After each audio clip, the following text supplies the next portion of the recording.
Ďakujem pekne za slovo. Hneď na začiatku rokovania dnešného zastupiteľstva sme opätovne ocenili našich žiakov stredných škôl, ktorí robia radosť teda nielen sebe, nielen školám, ale aj Trenčianskému samosprávnemu kraju v oblasti rôznych športov.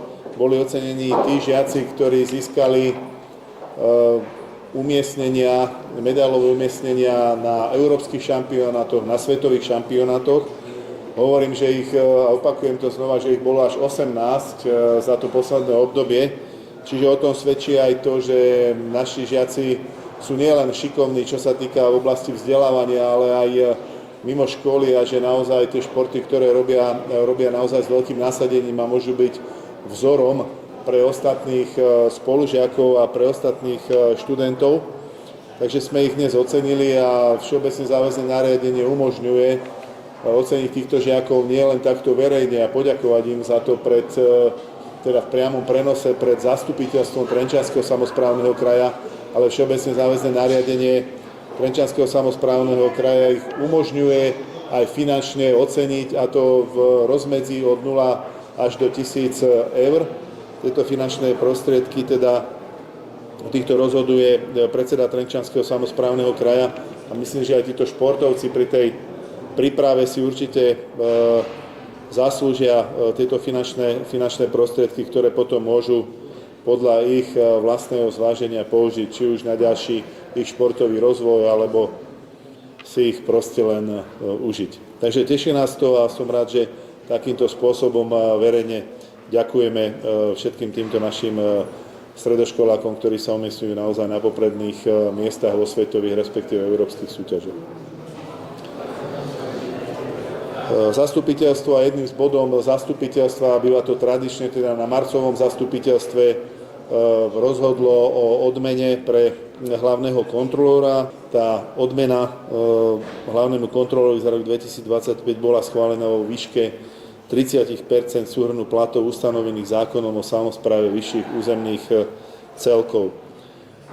Hlavný kontrolór a útvar hlavného kontrolóra okrem tejto kontrolnej činnosti, ktorá mu bola schválená zastupiteľstvom Trenčianskeho samosprávneho kraja, mal na starosti aj komunikáciu pri už v poradí 6. hodnotení Slovenskej republiky v oblasti boja proti korupcii.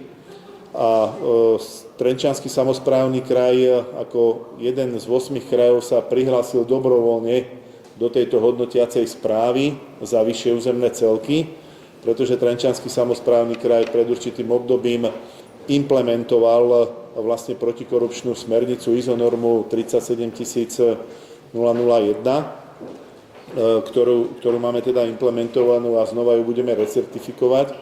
A som veľmi rád, že aj to hodnotenie GRECO, čiže to je skupina členských štátov Rady Európy v boji proti korupcii, pozitívne zhodnotilo tieto kroky Trenčianskeho samosprávneho kraja. Hovorím teda ešte raz, že Trenčiansky samosprávny kraj je jeden z 8 krajov, ktorý má schválenú a implementovanú smernicu, protikorupčnú smernicu. Takže aj za toto si myslím, že si zaslúži hlavný kontrolór túto odmenu, ktorú mu schválili, teda navrhli, ale aj schválili poslanci zastupiteľstva Trenčianskeho samosprávneho kraja.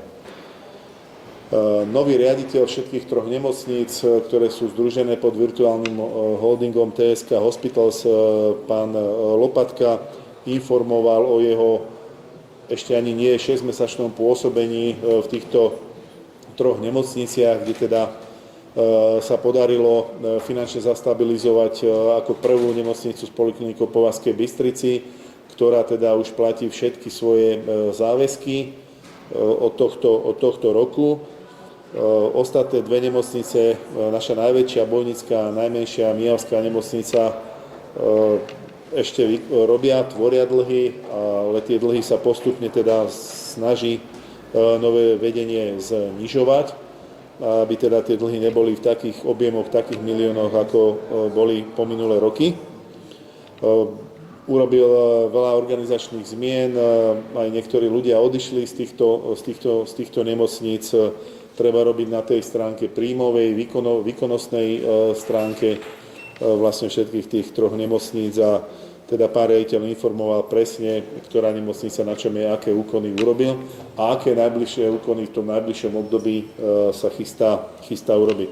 Pre mňa ako zriaďovateľa predsedu Trenčianskeho samosprávneho kraja budú dôležité čísla po prvom pôroku 2026, čiže ako na tom budú tieto nemocnice ekonomicky. Dôležité je, že stále sa darí udržať ten rozsah poskytovania zdravotnej starostlivosti pre obyvateľov Trenčianskeho kraja v týchto troch nemocniciach. Na Mijave je problém v tom, že nemá dostatok pacientov táto nemocnica. O tom informoval aj pán riaditeľ. V Bojniciach nás trápi nadštandardná kolektívna zmluva, ktorú nemajú ani fakultné nemocnice, ktoré sú z riaďovateľskej pôsobnosti štátu. Ja pevne verím, že pán riaditeľ a tie kroky, ktoré bude robiť na jednej strane tie úsporné opatrenia, na druhej strane zvyšovanie príjmov väčšími výkonmi, že sa podarí tieto nemocnice naozaj zastabilizovať a že niekedy v priebehu toho budúceho roka 2027 sa budeme blížiť aj u tých ďalších dvoch nemocníc na Mijave a v Bojniciach k pozitívnemu, respektíve nulovému hospodárskemu výsledku. Poslanci schválili aj ďalšie eurofondové projekty, do ktorých Trenčiansky samosprávny kraj ide. Možno vypichnem iba niektoré z nich. Jedná sa o modernizáciu odborného vzdelávania na strednej odbornej škole v Pruskom. To je jediná poľnohospodárska škola, ktorá v Trenčianskom samosprávnom kraji ostala, kde sa teda zrekonštruujú bloky C plus s prístavbou, kde vzniknú teda nové učebne. Vznikne aj nová taká ekologická učebňa, ktorá v tomto projekte je. A samozrejme chceme týmito materiálno-technickým vybavením, týmto projektom rozšíriť a zmodernizovať učebne a dielne, ktoré zabezpečia kvalitné a inovatívne vzdelávanie v oblasti poľnohospodárstva, potravinárstva, rozvoja vidieka a záhradníctva. Boli tam aj potom ďalšie školy. Zaujímavý projekt, ktorý schválili poslanci zastupiteľstva Trenčianskeho samosprávneho kraja, je rozhľadňa Baské. Táto rozhľadňa bude takmer 30-metrová, ktorá sa vybuduje na tomto kopci. Viete, že vy, ktorí chodíte do prírody, kopec Baské je veľmi navštevovaný počas celého roka. Klub slovenských turistov tam má svoju turistickú chatu. V minulosti tam bola taká malá nízka rozhľadňa roky dozadu a som rád, že teda aj Ministerstvo regionálneho rozvoja a investícií nám schválilo tento projekt. Čakáme už len na zmluvu o poskytnutí nenávratných finančných prostriedkov vo výške viac ako 600 000 eur. Ten zbytok bude dofinancovať Trenčiansky samosprávny kraj. Je to obstarané, je to poslané na kontrolu, takže budeme čakať už iba na podpis tejto zmluvy o poskytnutí týchto finančných prostriedkov z eurofondov a od súhlasu Úradu pre verejné obstarávanie, že to verejné obstarávanie bolo v poriadku a môžeme začať s výstavbou tejto takmer 30-metrovej rozhľadne na kopci Baské. Podobný takýto projekt aj s takouto rozhľadňou z podobnej výšky máme aj na Hornej Nitre. Je to na kopci Magura, kde každoročne sa koná hviezdicový pochod alebo výstup na tento kopec z okolitých obcí. Tak ja pevne verím, že aj tento projekt by sme mohli čo najbližšej dobe začať stavať. Čo sa týka ďalších projektov cezhraničnej spolupráce, tam ich bolo viacej. Jedná sa vlastne o projekty hlavne teda našich stredných škôl so školami na Morave. Aj tu vidíme teda naozaj tú medzinárodnú spoluprácu týchto našich stredných škôl, odborných škôl, gymnázií s takýmito školami na Morave. Tieto projekty sa týkajú veľakrát moderných učební, vybavených audiovizuálnou technikou pre online vzdelávanie, výmenu skúseností. Potom sú tam projekty, ktoré sa týkajú zlepšenia duševného zdravia účastníkov týchto projektov, hlavne teda študentov. Modernizácia u niektorých odborných škôl, je to modernizácia výučby programovania, robotiky a informatiky prostredníctvom účasti žiakov a ich učiteľov na týchto projektoch, na odborných a vzdelávacích aktivitách.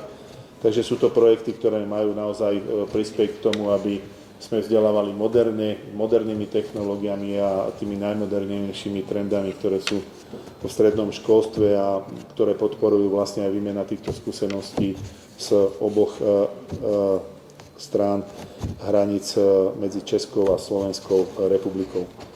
Vyhodnotili sme a poslanci vzali na vedomie grant Zelené oči, kedy bolo podporených v roku 2025 až 26 projektov. Ten záujem je samozrejme každým rokom väčší a väčší.